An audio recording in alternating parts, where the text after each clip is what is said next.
Filosofi Teras, karya buku Henry Manampiring. Bab 3, Hidup Selaras dengan Alam. Saat menulis buku ini, anak saya masih berusia 21 bulan. Jika memungkinkan, saya senang menyempatkan diri berjalan-jalan dengannya di kompleks perumahan saat pagi atau sore hari. Saya senang mengamati bagaimana dia berkembang dari bayi yang tidak bisa apa-apa hingga sekarang sudah mulai berjalan dan mencoba belajar berlari. Ada yang lucu dari caranya berlari yang belum sempurna. Tangannya masih lurus, menggantung, dan belum berayun layaknya cara berlari orang yang lebih dewasa. Dalam proses pertumbuhannya, kelak dia akan mengerti bagaimana cara berlari yang seharusnya. Sampai ia mengerti cara berlari yang seharusnya, ia selalu tampak kurang seimbang dan sepertinya bisa tersandung kapan saja. Satu prinsip utama stoicisme adalah bahwa kita harus hidup selaras alam, in accordance with nature.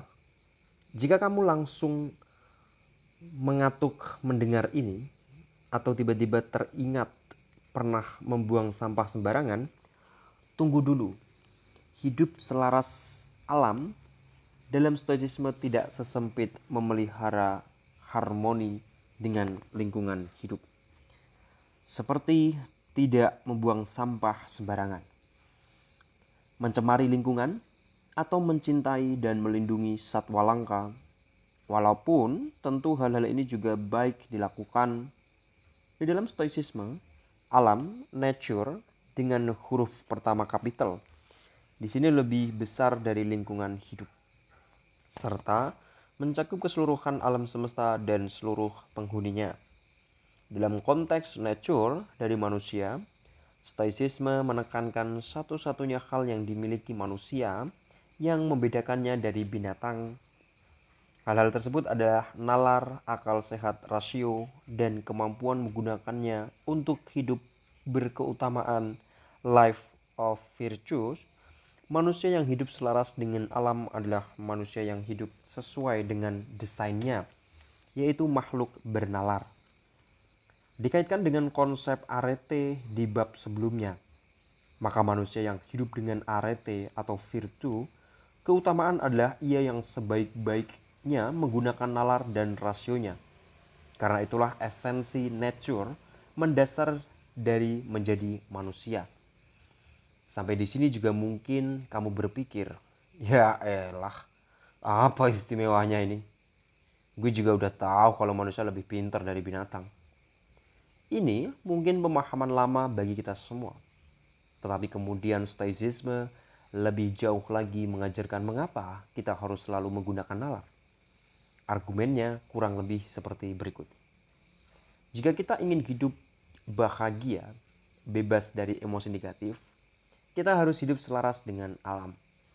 Alam memberikan manusia nalar sebagai fitur unik yang membedakannya dari binatang. Hidup selaras dengan alam untuk manusia artinya kita harus menggunakan nalar. Saat kita tidak menggunakannya, kita menjadi tidak berbeda dengan binatang. Ketika kita tidak menggunakan nalar kita akan rentan merasa tidak bahagia. Karena kita telah tidak selaras lagi dengan alam. Bayangkan seekor singa yang sifat dasarnya adalah tinggal di savana luas di alam bebas, kemudian harus tinggal di kurungan sempit di kebun binatang. Singa yang hidupnya sudah tidak selaras lagi dengan alam ini sulit merasa bahagia, bahkan walaupun makanannya dijamin sekalipun. Coba kita pikirkan situasi-situasi sehari-hari di mana kita mungkin kehilangan akal sehat walau hanya sesaat. Kita menerima email pekerjaan yang menurut kita sengaja menyinggung perasaan pribadi. Kita segera membalas email tersebut dengan kosakata berbagai penghuni kebun binatang. Padahal kita tidak berkantor di kebun binatang. Kita sedang berkendara di jalan. Kemudian kendaraan kita disalip orang. Serta-merta kita emosi dan marah-marah. Bahkan sampai mengejar, menyerobot tersebut untuk membalas dendam. Padahal kita sedang naik skuter, sementara yang nyalip naik mobil Ferrari. Eh, tapi kekerjar juga sih kalau lagi macet. Kita mencium wangi parfum perempuan lain di baju suami, dan tanpa berpikir panjang, kita mengelus pipi suami pakai panci dengan kecepatan tinggi.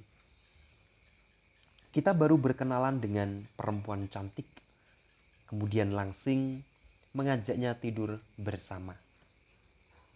Kita terprovokasi unggahan postingan di media sosial dan langsung emosi, sehingga kita marah-marah di bagian komen atau segera meneruskan ke banyak orang tanpa mengecek dulu kebenarannya. Di semua contoh situasi tadi, kita sedang tidak menggunakan nalar atau rasio dan hanya mengikuti hawa nafsu. Apakah kira-kira semua tindakan tadi akan membawa hasil yang positif? Inilah yang dimaksudkan oleh stoicisme, agar kita hidup selaras dengan alam. Yaitu sebisa mungkin di setiap situasi hidup, kita tidak kehilangan nalar dan berlaku seperti binatang, yang akhirnya berujung kepada ketidakbahagiaan dan dalam beberapa kasus benjol di kepala orang lain. Makhluk sosial. Selain memiliki nalar, stoicisme percaya bahwa nature manusia adalah makhluk sosial. Artinya, kita harus hidup sebagai bagian dari kelompok yang lebih besar.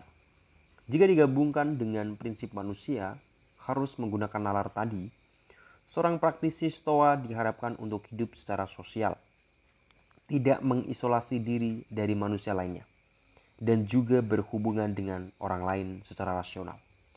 Percuma kalau kita pintar dalam banyak hal, tetapi memutuskan hubungan dengan sesamanya. Sebaliknya, percuma juga kita aktif secara sosial, tetapi tidak menggunakan nalar dan bahkan sampai dikuasai emosi negatif seperti marah, dengki, iri hati, dan lain-lain. Penggunaan nalar dan hidup sosial berjalan beriringan. Setiap hari kita akan berhadapan dengan perilaku orang lain yang menjengkelkan. Kita semua tahu bahwa hidup dengan orang lain pada kenyataannya memang tidak mudah. Setiap hari kita akan berhadapan dengan perilaku orang lain yang menjengkelkan. Nanti kita akan melihat bagaimana cara praktisi stoicisme bisa hidup berdampingan dengan orang lain secara rasional dan damai, bahkan di antara orang yang kita anggap menyebalkan sekalipun. Keterkaitan segala sesuatu di dalam hidup atau interconnectedness. Hidup selaras dengan alam menurut kita menyadari adanya keterkaitan, interconnectedness di kehidupan ini. Stoicisme melihat segala sesuatu di alam semesta ini sebagai keterkaitan, bagaikan jaring-jaring raksasa, termasuk semua peristiwa di dalam hidup kita sehari-hari. Dengan kata lain, kejadian-kejadian yang ada di dalam hidup kita adalah hasil rantai peristiwa yang panjang, dari peristiwa besar sampai peristiwa yang terkesan remeh sekalipun. Jadi jika suatu hari kita menginjak kucing di jalan, umumnya tidak sengaja. Saya tidak pernah kenal orang yang senang menginjak kucing.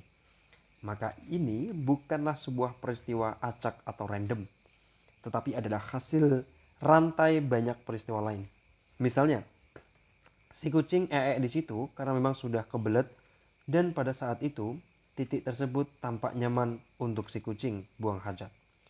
Kemudian, kita pas sedang melewati jalanan tersebut dan sibuk stalking media sosial, mantan, sampai tidak memperhatikan jalan, dan terinjaklah kucing itu.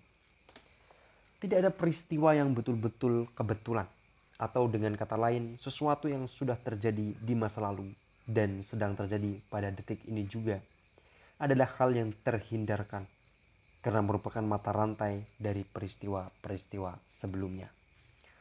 Coba kita membayangkan peristiwa-peristiwa penting dalam hidup kita yang tentunya lebih signifikan daripada menginjak kucing di jalan. Bisa dimulai dari proses kelahiran kita. Kita bisa menurut ke belakang rantai peristiwa yang akhirnya berujung kepada kelahiran kita. Dan mungkin kita akan menemukan bahwa hal-hal signifikan di hidup kita sekarang adalah hasil rantai panjang konsekuensi sebuah peristiwa belasan atau bahkan puluhan tahun lampau, baik peristiwa besar maupun sepele. Misalnya, bagaimana kita bisa ada di dunia? Karena selama kira-kira 9 bulan, kita dikandung ibu dengan baik. Bagaimana ibu bisa mengandung kita? Well, tidak perlu dijelaskan di sini harusnya.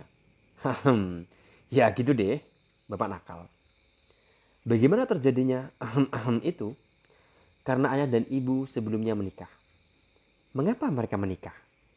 Karena sebelumnya mereka mungkin sudah pacaran selama beberapa lama dan kemudian memutuskan untuk mengikat tali pernikahan.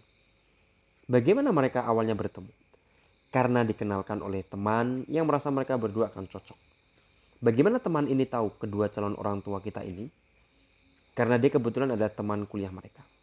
Bagaimana orang tua kita bisa menjadi teman kuliah dengan orang ini? Karena orang tua kita secara terpisah memilih atau dipaksa untuk kuliah di tempat tersebut. Dan seterusnya, dan seterusnya. Maka jika dirunut, kelahiran kita di dunia ternyata adalah konsekuensi dari mata rantai peristiwa hidup yang sangat panjang. Yaitu gabungan banyaknya peristiwa dan keputusan-keputusan yang diambil para pelaku hidup di sekitar kita dan juga orang-orang yang tidak kita kenal. Hal ini berlaku untuk seluruh hal yang pernah dan sedang terjadi di dalam hidup kita. Baik besar maupun kecil, dari tempat kita akhirnya bersekolah atau kuliah atau bekerja, sampai kejadian kita ketinggalan kereta. Semua peristiwa-peristiwa ini sesungguhnya tidak berdiri sendiri, tetapi hanyalah bagian dari mata rantai peristiwa yang terus bersambung. Karena keterkaitan adalah bagian dari alam, nature, melawan atau mengingkari peristiwa yang terjadi dianggap sama dengan melawan alam. Melanjutkan contoh tadi, marah-marah karena sepatu Jordan terbaru kita menginjak kucing adalah melawan alam yang sebuah kesia-siaan. Lebih sia-sia lagi marah-marah kepada sang empunya Begitu juga dengan menyesali kondisi kita dilahirkan. Entah itu kondisi keluarga, negara kita dilahirkan, kondisi kesehatan kita saat dilahirkan, dan lain-lain. Semua sudah terjadi mengikuti keteraturan alam. Jadi untuk apa disesali, ditangisi, dan disumpah serapahi? Semua hal yang telah terjadi di masa lalu dan baru saja terjadi detik ini, termasuk sekarang saat kamu sedang membaca buku ini, terjadi mengikuti aturan alam ini. Untuk iseng-iseng coba dirunut peristiwa apa saja penyebab kamu bisa membaca buku ini sekarang. Apakah artinya filosofi ini mengajarkan pasrah pada keadaan? Sama sekali tidak. Di bab berikut kita akan memahami mengapa penerimaan stoicisme akan peristiwa hidup sama sekali tidak sama dengan kepasrahan total. Intisari bab 3. Manusia harus hidup selaras dengan alam jika ingin hidup yang baik. Keluar dari keselarasan dengan alam adalah pangkal ketidakbahagiaan. Hidup selaras dengan alam artinya kita harus sebaik-baiknya menggunakan nalar. Karena itulah yang membedakan manusia dan binatang. Filosofi teras percaya bahwa segala sesuatu di alam ini saling terkait atau interconnected, termasuk di dalamnya segala peristiwa yang terjadi di dalam hidup kita. Melawan atau mengingkari apa yang telah terjadi artinya keluar dari keselarasan dengan alam.